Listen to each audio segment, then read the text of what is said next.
nimewaita hapa kuzungumza na nyie na kupitia kwenu kuzungumza na Watanzania.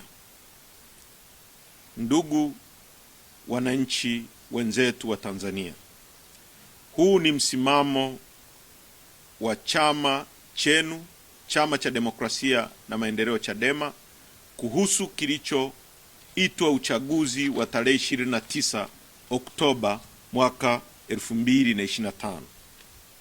Msimamo huu umetokana na kikao cha kamati kuu ambao mimi kwa niaba ya kamati kuu ya chama nitausoma neno kwa neno mbele yenu.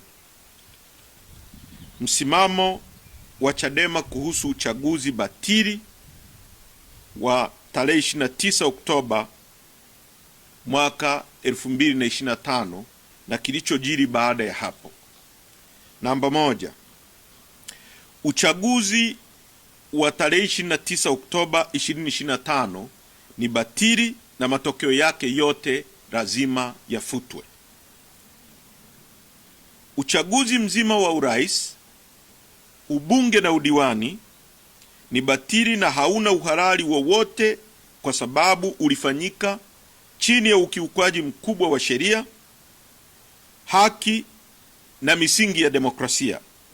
Chadema inasisitiza kufutwa mara moja kwa matokeo yote ya uchaguzi na kuvunjwa kwa kinachoitwa Tume Huru ya Uchaguzi INEC, kwa sababu tume hiyo haina uhuru kuanzia uteuzi wa wajumbe wa tume, muundo wa tume na majukumu yake.